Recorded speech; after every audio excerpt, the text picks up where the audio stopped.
Ada kabar terbaru dari Pak Erick Thohir. Kabar apakah itu? Pak Erick Thohir respon ucapan Presiden Prabowo terkait Indonesia yang tak lolos Piala Dunia. Jadi kemarin itu sempat disentil oleh Prabowo Subianto ketika meresmikan B50 di Karawang. Dia mengatakan jika bukan mengatakan tapi mempertanyakan kenapa sampai saat ini Indonesia itu belum lolos ke Piala Dunia dan dia mencari-cari Erick Thohir ya. Dia tanya kenapa Indonesia belum lolos Piala Dunia. Bahkan Prabowo juga menyentil Menkyu atau Menteri Keuangan ya Pak Purbaya, mencari-cari Pak Purbaya juga. Jadi hal ini juga selain direspon oleh Pak Erick Thohir, direspon juga oleh Exco yaitu Pak Arya Sinulinga jika mengatakan ya harusnya ada APBN yang menyuntik PSSI untuk keberhasilan timnas Indonesia lolos ke Piala Dunia katanya. Jadi dimanfaatkan oleh Arya Sinulinga jika mengatakan ya perlu bantuan dari APBN juga untuk meloloskan timnas kita katanya kan seperti itu. Ini ibaratnya jadi semakin menarik ketika RI satunya sendiri nyentil-nyentil timnas sebenarnya, karena kita tahu proses dari naturalisasi saja seringkali dihalangi di rapat Dewan DPR gitu kan. Betul.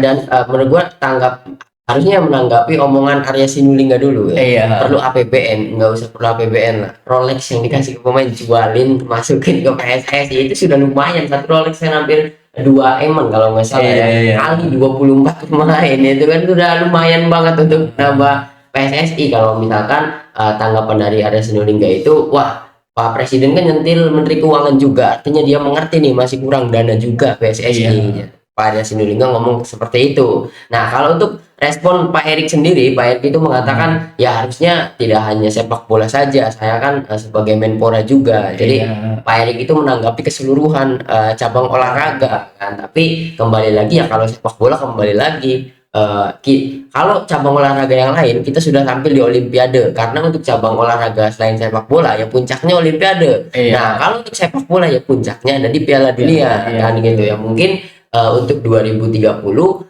ini benar-benar apa ya, hal yang sedang benar-benar diupayakan PSSI, karena respon dari Pak Erick juga tidak mungkin dong kita dapat project 2030 kemudian 2031 masuk ke Piala Dunia. Nggak bakal bisa katanya, persiapannya tidak cukup. Nah, apa yang dilakukan oleh PSSI sekarang itu ya jelas meloloskan Indonesia ke Piala Dunia di edisi 2030 dengan penunjukannya John Herman itu sendiri kan gitu. Walaupun kita tidak tahu ya, soalnya sebelum kualifikasi terakhir Pak Erick itu sudah tidak menjabat karena sudah 2 periode juga di PSSI gitu.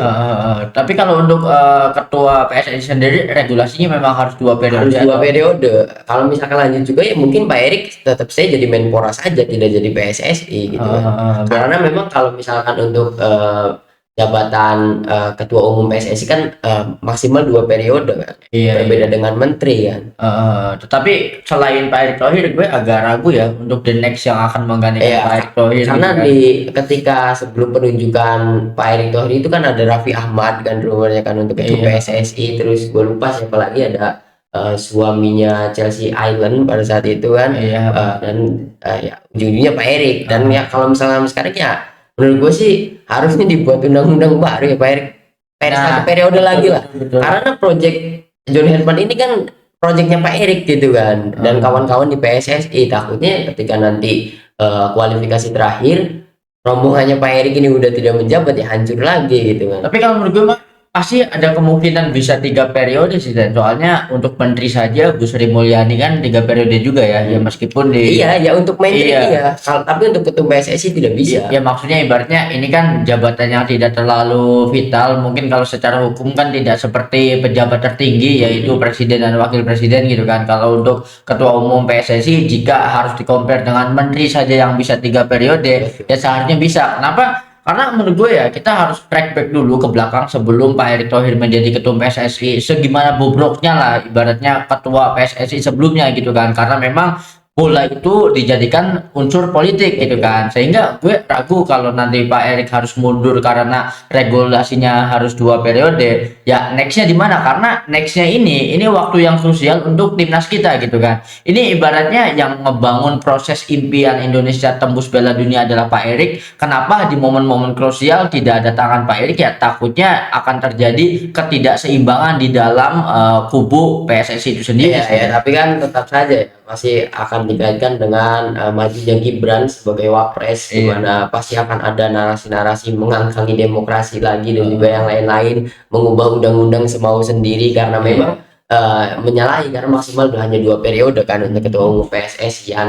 Ya untuk kita ya lebih realistis Pak Erick Thohir yang harusnya menjadi ketua PSSI karena belum ada walaupun tidak tahu ya, kita tidak bisa mengatakan belum ada karena mungkin saja ada tapi orang yang nggak nongol di publik, orang yang memiliki relasi seperti Pak Erik dan juga yang lain-lain kan. Kalau secara CV mungkin yang equal sama Pak Erik itu Pak Mirwannya Komo ya itu kan sudah muncul sebelum kita tahu Pak Mirwan kapan ya, ketika Komo melesat saja berapa tahun ya baru akhir-akhir iya baru akhir-akhir ini orang-orang yang setara Pak Erik dan Pak Mirwan itu sudah ada dari dulu. Pak Mirwan itu sudah terkenal, dia itu sudah bisa mengelola klub sepak bola dan juga yang lain-lain itu dari dulu. Tapi kita tahu sekarang ya berhubung dia jadi presidennya Komo gitu kan. Artinya kalau misalkan tidak bisa untuk Pak Erik 3 periode, ya calonnya ini harus benar-benar setara dengan Pak Erik dari segi kekuatan, relasi dan juga yang lain-lainnya gitu kan. Sedangkan sejauh ini ya menurut gue belum ada sih ya kalau harus setara dengan Pak Erik itu. Kan. Ya kalau sekarang belum ada ya karena kita tidak tahu nongol atau tidak. Kemudian juga pertama memang Pak Erik yang paling memiliki peluang dan juga memiliki semua yang dibutuhkan untuk meloloskan timnas Indonesia ke Piala Dunia 2030 gitu kan. Namun ya kembali lagi ini pasti akan jadi perdebatan juga, apalagi kan seksis banget ya. Walaupun banyak yang ngomong apa sih pentingnya ketum PSSI, paling penting itu PSSI paling penting. Ibaratnya ini Sen, meskipun nanti secara CV akan ada yang setara dengan Pak Erik, tetapi yang dimiliki oleh Pak Erik dan tidak dimiliki oleh orang lain adalah Pak Erik sudah terbiasa menghadapi badai sepak bola Indonesia. Mentalitas itu kan yang diperlukan. Terus kedekatan Pak Erik dengan government juga, apalagi penunjukan Pak Erik juga kan terjadi di rekomendasi Pak Jokowi sendiri pada awal pemilihan Pak Erik apa segala macam kan. Sedangkan transisi ke Presiden Pak Prabowo juga masih ada kedekatan, otomatis ya kekuatan dari Pak Erik itu ada di itu masalahnya. Pak Erik dekat dengan rezim siapa? Iya ya kan. Prabowo selesai loh 2029 gitu kan. Karena di 2024 akhirnya eleksi lagi kan 2029. Nah, jadi 2029 itu adalah waktu yang krusial karena rezimnya bisa diganti, kemudian juga posisi Erick Thohir yang masa jabatannya berakhir juga di PSSI gitu kan. Makanya ibaratnya tanda tanya itu siapa yang menggantikannya kan sampai sekarang masih belum diketahui. Ya belum, karena memang jabatannya masih jauh ya. Kita ngomongnya nanti dulu gitu kan ya. Kalau misalkan memang harus diganti juga karena memang harus nurutin undang-undang, menurut gue ya kalau bisa ya orang terdekatnya Pak Erik lah gitu kan. Ya meskipun orang terdekat Pak Erik juga tidak tentu eksekusinya bisa bagus Pak Erik. Kalau diperpanjang ya sudah, jangan ada ya menggonta-ganti undang-undang itu ya benar-benar jadi ciri khas Indonesia banget gitu kan. Betul ya, ini juga menunjukkan apa ya, ketika misalkan nanti masa jabatan ketum PSSI ini harus dirubah karena tidak ada nama yang diharapkan bisa meneruskan estafet dari Pak Erik, ya ini menunjukkan bahwa kualitas SDM kitanya yang tidak mumpuni gitu kan. Ya ibaratnya ya sah-sah saja, gimana kecuali dapat penolakan dari mayoritas supporter tim nasional Indonesia itu sendiri. Nah, baru itu menjadi alasan kan. Tetapi kalau sejauh ini ya selain Pak Erik, gue pribadi ya pesimis lah, belum ada yang akan bisa melanjutkan kepemimpinan Pak Erik di PSSI itu sendiri. Kalau gue sih optimis banget ya. Wah, maupun ketua umumnya siapapun 2030 Indonesia itu pasti ke Piala Dunia. Karena wacana kemarin ya sindirannya Gianni Infantino untuk Italia, dia itu ingin menambah kuota peserta Piala Dunia menjadi 64, itu langsung akan diterapkan di Piala Dunia 2030. Iya. Ya artinya Indonesia bisa masuk.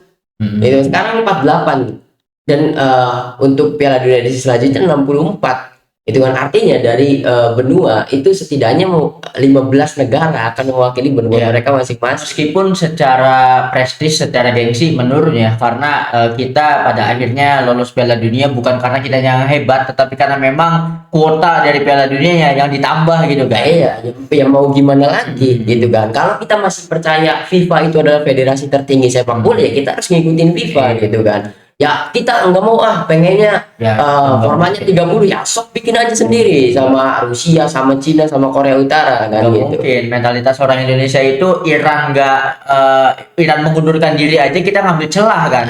Ya itu kan kredibilitas orang Indonesia itu sulit gitu kan. Sama seperti tadi ketika Pak Erik sudah 2 periode, tapi kita masih menyayangkan nih harusnya Pak Erik. Nah kembali lagi nanti yang jadi beratnya itu Pak Erik Thohirnya.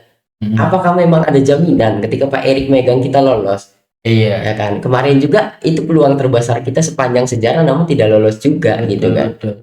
Ya meskipun kalau masalah itu ya ekspektasi kita ya, ibaratnya kan ya kita, nah salahnya itu kekecewaan para supporter timnas itu ditumpahkan semua ke Pak Erick Thohir, sedangkan sepak bola tidak sesederhana itu kan. Ya ini yang menjadi masalah gitu kan ya. Iya, dan gue juga bisa debatin tadi kenapa gue yakin Pak Erik tidak menjabat juga tetap bisa lolos. Tadi semuanya jangan tumpahin ke Erick Thohir doang gitu. Di periode keduanya Erick Thohir yang kita butuhkan itu bukan Erick Thohirnya gitu kan, untuk PSSI-nya gitu. Nah, menurut gue harusnya dari sekarang harus segera dimunculkan ya siapa bukan dimunculkan bro, siapapun lah. Yang penting di periode keduanya Pak Erik itu tidak menciptakan citra untuk diri pribadi dia saja gitu kan. Dia itu PR-nya karena dia mengerti nanti 2030 dia tidak bisa menjadi ketum PSSI lagi. Artinya dia bikin sistem yang ketika dia harus mundur dan juga ada penggantinya itu tinggal ngelanjutin gitu. Jadi intinya tinggal bikin sistem aja gitu. Ibaratnya gini lah, ibaratnya pemimpin yang baik adalah pemimpin yang menyiapkan penggantinya, dan itu juga dilakukan sama presiden terdahulu kita yaitu Pak Jokowi gitu kan. Sehingga jadi harapkan the next pemimpin PSSI itu ya tidak banyak merubah progres yang sudah terjadi, tetapi lebih ke keberlanjutannya gitu Sen. Nah itu kan harus disiapkan, bukan dimunculkan secara publik ya, tetapi harus dicari dari sekarang itu kan siapa yang capable untuk menjadi the next. Ya kalau misalkan memang harus nurutin undang-undang ya harus sampai kejadian seperti merubah undang-undang Wapres kembali terjadi di Pak Erick Thohir, karena nih Erick Thohirnya juga menurut gua gak mau, gambling yang besar banget, belum tentu dia bisa meloloskan juga gitu kan. Yang kenapa gua setuju kalau misalkan harus diganti, karena sudah ada beberapa nama orang terdekatnya Pak Erik yang kita tahu kredibilitasnya cukup lah, misalkan harus menggantikan Pak Erik. Ada Ratu Tisa juga yang sudah 2 periodenya Pak Erik nih, dia ikut sama Pak Erik jadi exco kan. Di dalamnya ada yang lebih ngerti lah, kita percaya gitu kan ya. Tidak mustahil federasi sepak bola dipimpin oleh wanita juga ya, contohnya Madam Bang juga gitu kan, berhasil juga. Apalagi Ratu Tisa ini ya, otomatis dia itu kan memiliki pemikiran dengan Pak Erick Thohir karena yang salah gitu kan, relevan dengan Pak Erick Thohir gitu kan. Menurut gue sih kalau misalkan harus keluar juga ya mungkin Pak Erik ini bisa jadi bagian kayak kalau di klub ya direktur teknis, bisa jadi advisor, bisa iya kayak seperti Danantara saja gitu kan, ketika Prabowo manggil presiden-presiden sebelumnya gitu. Ibaratnya gini, kita takut tidak ada yang melebihi atau sesuai setara dengan Pak Erick Thohir, tetapi selalu ada kemungkinan the next Pak Erick Thohir ini bisa jadi lebih baik dari Pak Erick. Betul, jadi kemungkinan itu ada kan. Iya betul, jadi gue nggak setuju kalau kita tuh harus Pak Erik. Tidak harus juga, karena tidak ada jaminan juga kalau Pak Erik itu lolos gitu. Menurut gua siapapun akan lolos karena memang kuota Piala Dunianya itu ditambah. Kemudian kita tahu sekarang benar-benar orientasi dari presiden FIFA siapapun itu ke uang, apalagi nyedot Indonesia kan, viewernya dan juga segala macamnya, otomatis benar-benar akan menguntungkan untuk FIFA-nya sendiri gitu. Karena memang kabarnya, rumornya itu format 64 peserta itu orang-orang dalam FIFA itu sudah setuju ini akan langsung diberlakukan di 2030 kan. Waduh. Gitu. Jadi ya kemungkinan besarnya Indonesia pasti lolos. Kalau misalkan harus diambil 15 besar dari benua Asia ya itu masuk. Karena Indonesia kan 5 besar. Indonesia tuh ada di kelima menurut gue dari kekuatan gitu kan. Ya apalagi dari kemarin kan setelah ini cuma kalah di semifinal ya AFC kita ya, setelah menang lawan Korea gitu kan. Ya secara power ya kita udah ada di sana kan. Ya, nah PR-nya menurut gua nanti di Kalau misalkan formatnya jadi 64, Iya. menurut gue tidak akan fase grup, ini pasti formatnya Super League seperti Liga Champion, Klasemen Piala ya. Dunia, iya akan format Super League. Jadi Heeh. mungkin World Cup Super League jadinya kan, akan klasemen gitu. Nah, PR-nya itu jangan apa ya, jangan malu ketika kita masuk karena formatnya stoknya ditambah, tapi tunjukin ketika masuk, tunjukkan Layak, mental seperti layak. Kongo, seperti Cape Verde, Iya, bahwa gitu. kita layak. Jangan seperti Haiti yang jadi lumbung gol dan Iya, juga segala betul. macam. Setidaknya kalau sampai, kalau pasti ada knockout juga, lolos sampai knockout gitu kan. Iya betul, ya minimal memberikan kejutan lah ya ibaratnya kan ya, karena memang jika aturan ini diberlakukan ya otomatis untuk kedepannya juga akan sama aturannya kan. Betul, ya akan seperti ini, apalagi kalau misalnya FIFA-nya udah gila, mungkin ditambah-tambah ya lama-lama nggak ada Piala Dunia gitu. Betul, dan keuntungannya adalah ketika dimudahkan dengan regulasi penambahan kuota, secara kekuatan timnas kita itu sudah siap gitu kan, sudah siap bersaing. Bahkan kita sendiri ketika melihat Piala Dunia kali ini, ya kita udah bisa lah tanding melawan Kurakau mah gitu kan, kita ada kemungkinan untuk menang juga gitu. Iya, kalau bisa kan dilihat dari kontestan di Piala Dunia kali ini juga kan, Indonesia lebih unggul menurut gua, dari Skotlandia, dari Haiti, dari Kurakau juga Iya. gitu kan, dari beberapa peserta Piala Dunia. Ya bahkan kalau menurut gue mah kita itu secara kekuatan sudah setara Australia sih, kalau menurut gue ibaratnya sudah 50-50 lah untuk kemungkinan menang atau kalahnya gitu kan, apalagi melihat performa Australia di Piala Dunia kan, jadi memang sudah layak berada di sana gitu Sen. Tapi Iya, ibaratnya ada yang mau kita bahas lagi kan ya iya tentang Pak mungkin Erik? akan kita update lagi karena ini adalah Hmm. obrolan penutukannya Presiden Prabowo Iya ya. betul. Harapannya kita masuk Piala Dunia, dan tentu itu harapan kita juga, dan mungkin akan menjadi janji kampanye beliau nanti di 2029 pastinya ya, Jadi yang karena sekarang benar. sudah ngungkit-ngungkit gitu kan, Hmm. karena tidak ada senjata lain selain menjual sepak bola. Untuk Betul Prabowo ibaratnya. sudah cukup diserang MBK sama Kopdes, dia sudah capek kan.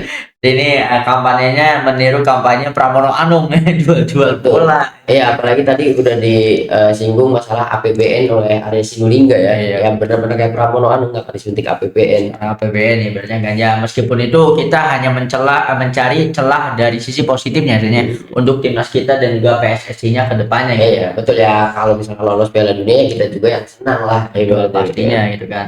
So, mungkin itu saja pembahasan kita tentang Pak Erick Thohir dan juga Presiden Prabowo Subianto. Drop opini kalian tentang apa yang sudah kita bahas di kolom komentar. Thank you banget yang udah nonton episode kali ini sampai habis. Jangan lupa buat komen, like, share, dan juga subscribe tentunya. Sampai jumpa di episode selanjutnya.